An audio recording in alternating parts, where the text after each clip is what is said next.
This is our driving review of the all-new Volvo C40. It comes electric only, is a sister model to the XC40. We'll tell you all about it. Thomas and Autogefuel, let's go! In the front, the C40 has this closed grille look and the Thor's Hammer LED signature. Here, technology-wise, it now comes with a so-called Pixel technology. That is their new Matrix LED headlamp. Interesting. The color is called Fjord Blue. A nice Thomas blue here we like on Autogefuel. Overall, a very consistent and clean design in the front. The length at 4.43 meters or 174 inches, that's kind of the same length and the same wheelbase, just like the XC40. The difference is that the C40 has this SUV coupe shape, so the falling roofline right here, and then this attached small wing. It is a little bit more aerodynamic and therefore a little bit more efficient, but it won't make the biggest effect. Actually, it's a design thing, and it's still somewhat a standalone model because the interior also introduces something new, and this car will only be sold online. The dealers will still play a major role, yes, but the ordering process is online. That's also very interesting. Wheels come from 19 or 20 inch. However, US and UK model will directly start with these ones here, the 20-inch ones. In Germany, for example, we can also get the smaller one. Not sure, do Germans pick smaller wheels in general than the English and the US guys? I know, you tell me. Then we see here contrasting mirror caps and also a contrasting roof. Again, contrast to the Fjord Blue.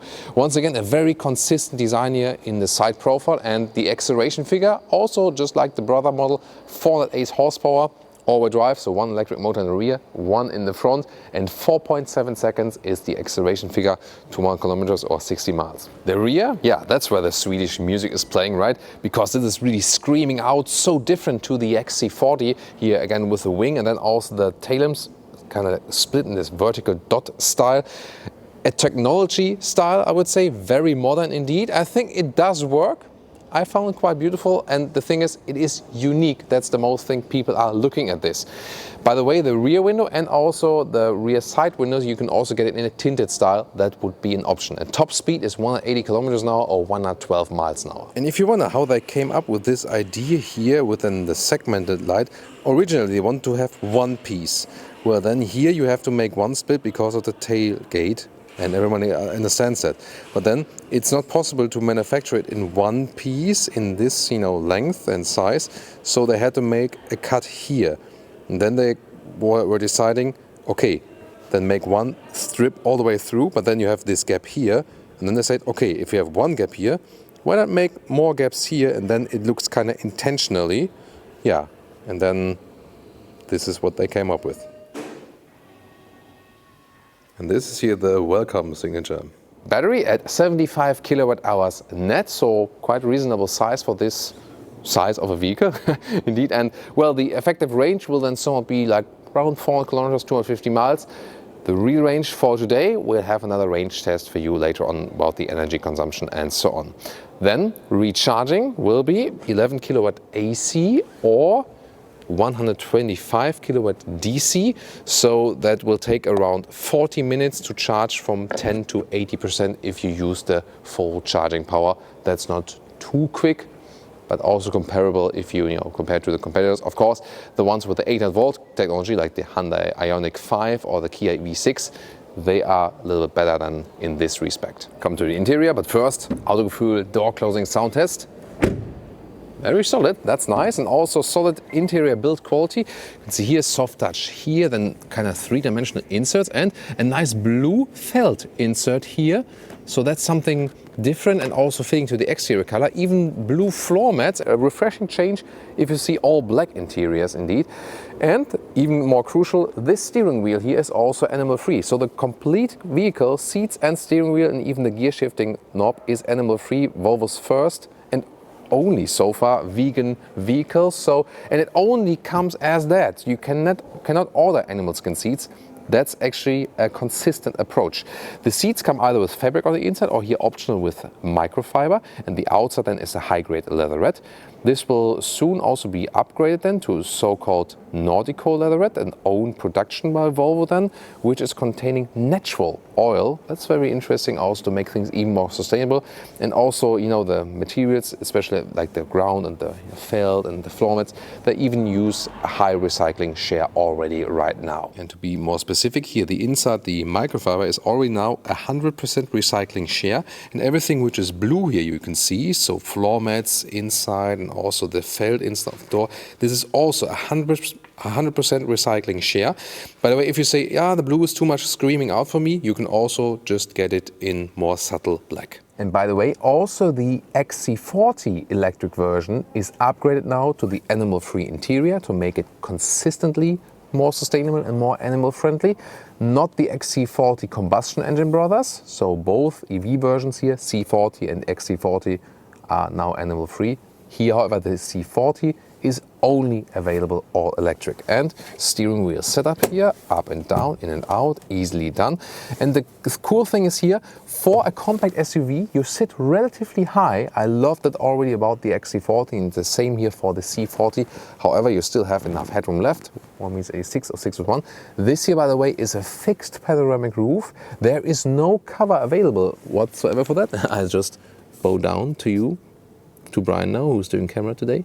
It looks nice, brings light in, but when you're living in a very, very hot US state, for example, that might be a problem. That's why people are also wrapping their Tesla Model Y, for example, or Tesla Model 3 from the outside. Might be also a thing for the C40 then. Interior overview here with a clean Scandinavian architecture. You have 2 screens, 12.3-inch digital instruments and 9-inch vertical screen as standard. Soft touch dashboard, then again this 3-dimensional, and I really like different layers printed on here, really interesting. This one here then is a little bit more harder, definitely. A lot of black piano lacquer, that's the only thing I don't like. And to change the temperature, you have to go inside here and then change the temperature. That's not really good. You can also use the voice control. Change temperature to 23 degrees. And since it's Google based or Android based, Android Automotive, this is also no problem. Changing the temperature to 23 degrees. There we go. So, and that's the thing about the system, soon more details to that. In the lower part you have the volume knob, that is still manual, gladly, and also a connection for your smartphone, inductive charging pad for example. Apple CarPlay is supposed to come at some stage, by the way. And then here the shifting lever, D, bar, that's it. No recuperation mode. Soon more to that decision in the driving part. Adaptive cup holders. And then this middle console is very interesting because here you have, you know, one cubby hole and then armrest and some more space here. Instruments with full screen map here possible, but you can also deactivate it and then have the speedometer. And the only thing that is still bothering here, they are always showing the battery status and you cannot switch it. You cannot choose. Only when it's below 20%, then it shows the kilometer or mile range. Otherwise it stays like this. And their explanation to that is that the kilometer left or the miles range of left, that would be so volatile that it doesn't make sense to display it in the instruments.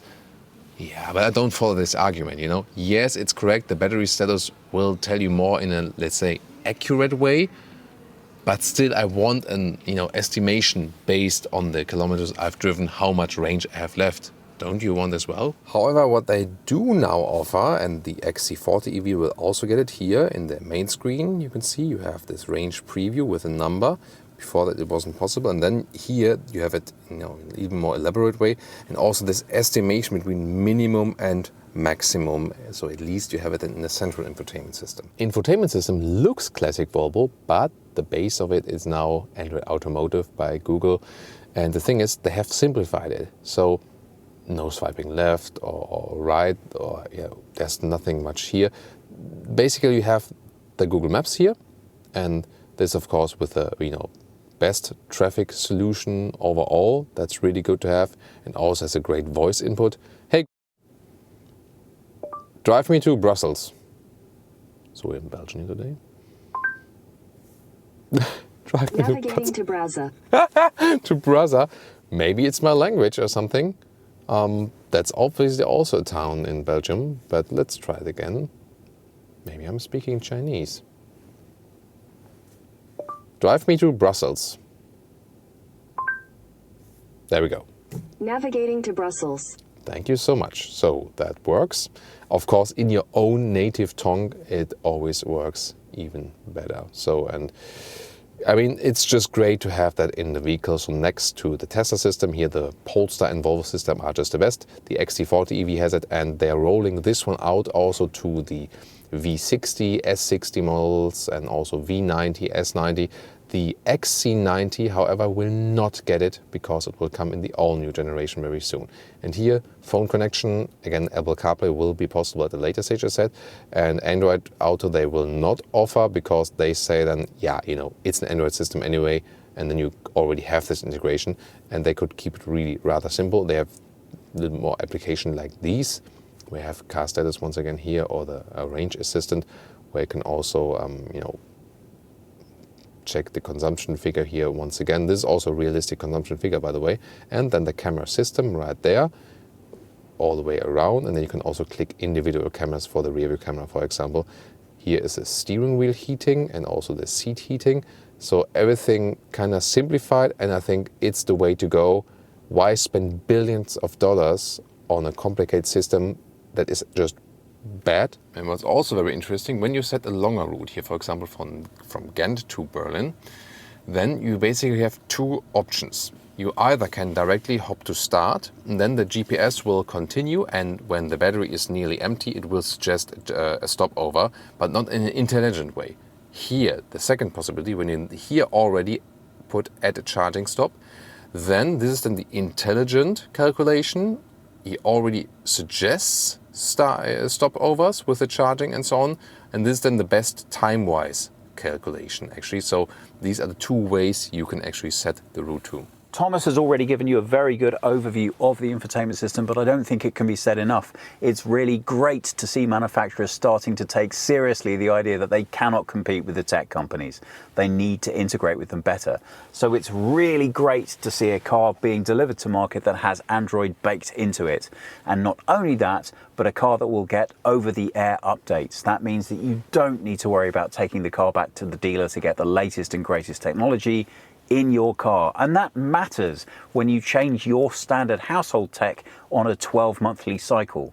You don't want to be stuck with the same software in your car in 5 years' time that was designed 5 years previously. The rear can house also two more tall adults. Here, see, directly fits with the knees. And the thing is, what about the compromise here? As for the headroom, you know, legroom is no different to the XC40, but here it gets closer than in the XC40, but it directly fits. So close, but works, and also fairly comfortable to sit in here. This was originally not a pure EV platform. That's why we still have a middle tunnel here. You can sit in the middle parts. So yes, 5 tall adults would also work. Headroom is a little bit limited then, but of course not a purpose-built EV. Although this is EV only here because it was derived from that older XC40 platform. And then here, look at that seat heating, or also the USB seat changers here. Yeah, but overall I think you can live very well with that, considering it's not a long vehicle. And here cup holders, adaptive, and once again the build quality is really nice, also from the microfiber again. Everything also solid when you touch and feel anything. These head restraints here, they automatically fold, by the way, when you fold the seats. Here we go, and then you just push them up again. Overall, quite happy with the result here. Regular viewers will know all about this. I've been very, very keen to bring you this for a long time. Thomas is 1m86 or 6'1". I am 1m78 or 5'10". And he but I have a very long torso and very short legs. And I can't help but wonder every time I say that, if people wonder, does that really mean what I think that means? Because I always say you should compare me at 6'1". Well, in case anyone thinks that that's nonsense, look at this. You can see that somewhat unbelievably, I have the same head height that Thomas does, but, and this is critical, my knees have this much additional room to Thomas's. So there you are, Autogefuel viewers. You finally can see it's not made up. I really am the same height as Thomas, honestly. And now the big question is there a Frank? Yay! There is a Frank. Here we go. So this would be another option to put your charging cable. So what about the trunk area? Let's open that one here. Interesting, how much compromise is there actually? And you see, it's actually quite okay. The width here is 1 meter or 40 inches. A backpack also fits in a vertical way, like this normally. And here the length is about 90 centimeters or 35 inches. And the height here below the cover is 38 centimeters or about 15 inches. So actually okay, not too big of a compromise here. Below that you can have some space for your charging cables, and you can also have this one here when you don't have these like 1, 2, how much mats did they put in there? Interesting. So if you can use this one here as a splitter like this, you can also put, something upright here that is being held like this. So overall I think well usable. And here we go, 67 inches or 170 centimeters. So that's the total length then. And if you would put these floor mats out, then it would be, even going further. Oh, it's actually one. Now I get it. It's one very long floor mat that also works when the seats are folded. Interesting. Acceleration. Woo! Well, that was 50 to 100 kilometers an hour, and we see that. Yeah, that works also well on the passengers. So always be aware of the G-forces with electric vehicles. Wow, immediate response from these dual motors, so one in the front. Since Teslas, we always say dual motors instead of all-wheel drive, right? Is it all-wheel drive? Technically, yes, right? Without a mechanical link, of course, yeah. So really great acceleration, a lot of fun. And we're starting it here off on the motorway. And we already drove it a little bit further without the heavy acceleration input and so on. And we were landing up predominantly motorway, about 20 kilowatt hours on 100 kilometers. So that's about 32 kilowatt hours on 100 miles. This is more like for motorway. So on motorway, you will end up about then the range of 370 kilometers or some 220, 230 miles. When you drive it predominantly in the city, then you can also reach up 400 kilometers plus or 250 miles plus. So it really depends on the condition and so on how you're using the throttle pedal. This one here, the C40, if you compare it now to the XC40, the thing is that this one is a little bit more aerodynamic because of the form. So theoretically, this is good for the range. However, the bigger effect will indeed be how you're using the car, where and when, temperatures outside, and how you hit the throttle. But basically, this is a little bit better than as for the wind efficiency, as for the aerodynamics. You're feeling very good in here because it is not the biggest vehicle, but you already get a kind of big SUV feeling, So the XC40 before, and the same also counts for the C40, although it's not the biggest one on the exterior, you sit relatively high. Other SUVs in this segment here, you don't sit that high actually. You sit a little bit lower and you feel that it would be a little bit smaller and so on, but here it's actually fine. And when you do lane changes here, for example, the car feels really agile. You have 20-inch wheels or 19-inch wheels. Stay on E40, yes, on the... Interesting. Yeah.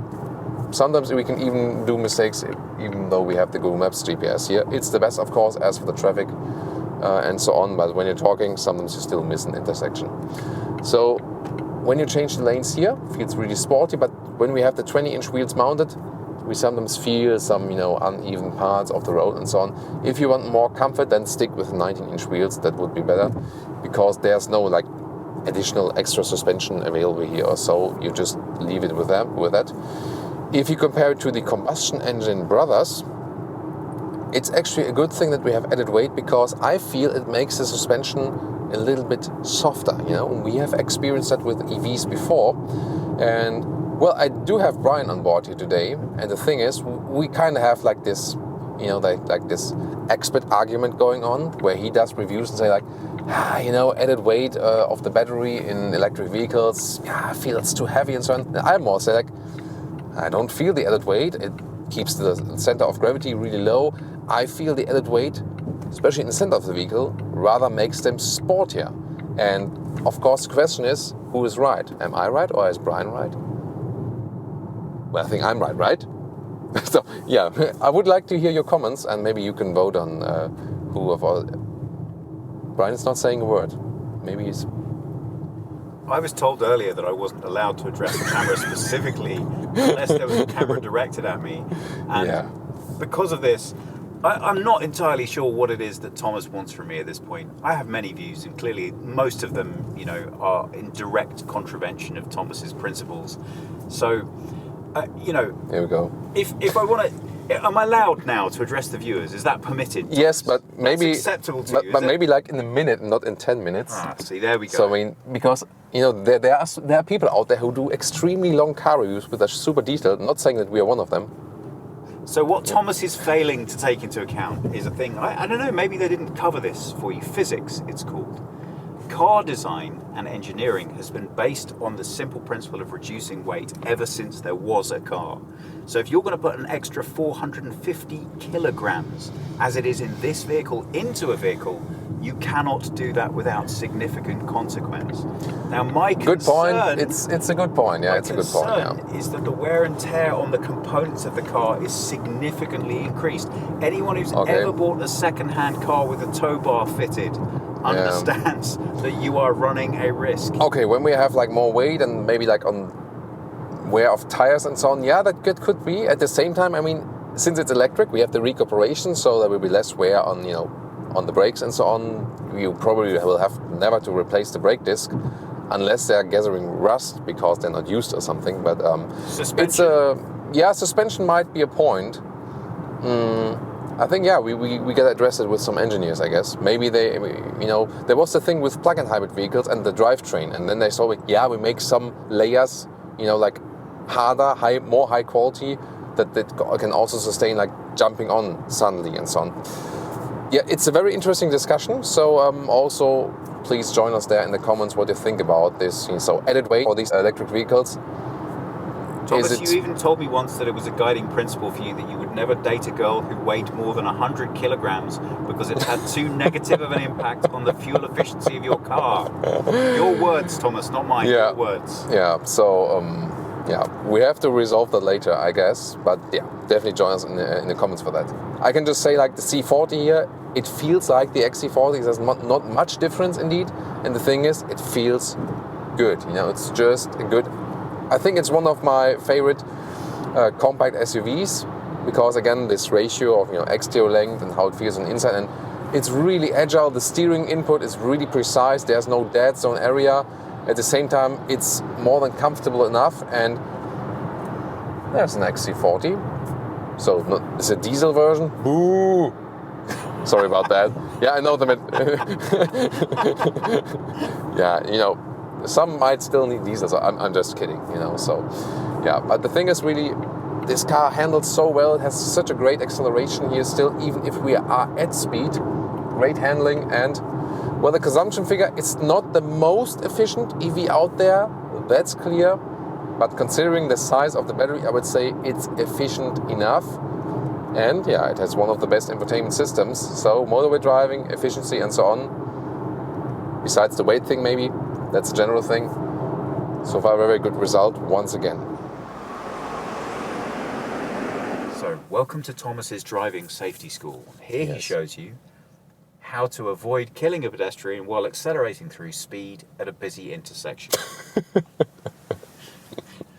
And look out for the surprised expression on the face. Woohoo! 0 to 50. Oh, 60. 0 to 50 it was, of course. So that's the acceleration. Then from the get-go, even more amazing, of course, with the electric vehicles, and when you have these kind of power figures around 400 horsepower. So I think due to the all-wheel drive, it's kind of like smooth at the same time. It doesn't apply too much pressure on the body actually.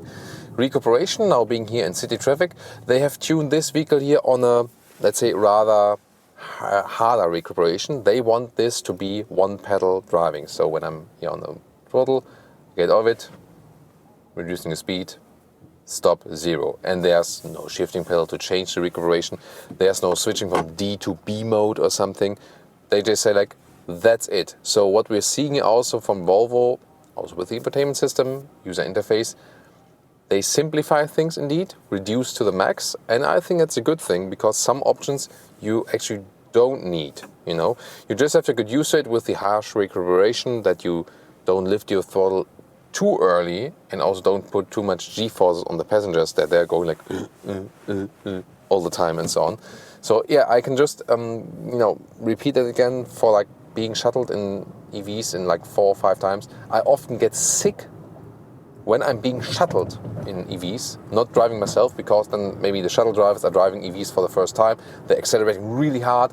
They're using harsh recuperation once again. So you have to get used to it, especially if you have someone sitting next to you, or even more, think about the kids, Do you want your kids to puke all over the place there in the back? Probably not. So soft with throttle pushing and also when lifting it again, and then everything will be fine. It's just a thing, you have to get used to it. So here in the city traffic, in Ghent, Belgium, by the way, so all greetings to all Belgian friends. It also feels very nicely because it doesn't have the biggest size. And yeah, Brian, I know where you are looking at the moment. Not at the car.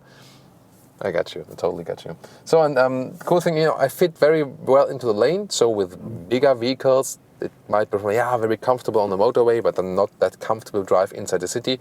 This is a vehicle that kind of fits it all. It's comfortable enough for motorway driving, it's small enough for the city, and also really silent. We heard it at the motorway. The noise insulation is very good. Then you of course have the absolutely silent EV drivetrain, and that also fits to the overall very nice and comfortable experience. So we indeed ended up with about 20 kWh and 1 kilometers. Can just stress that again. When you're driving a little bit fast on the motorway, consumption will be worse. Here in the city traffic, consumption will be better, because then again, when you have areas where you use recuperation, this regenerative braking, you say that 1/3 of the total range of an electric vehicle is the recuperation thing, because you can gain back so much energy. And just recently someone asked me, hey, I'm working at this hill station, at this ski lift, does it make sense for me to buy an electric vehicle? Hell yeah, that's the perfect case, because when you go down again, half of the vehicle is full once again, whereas with the combustion engine, all the energy would be lost actually. Yeah, assistance systems wise, by the way, also everything is tuned in a very nice way here. So we have a blind spot monitor integrated into the side mirrors. We have the adaptive cruise control, which is working really nicely. Then there's no capacitive function with the steering wheel yet, so I have to move it again that it reacts.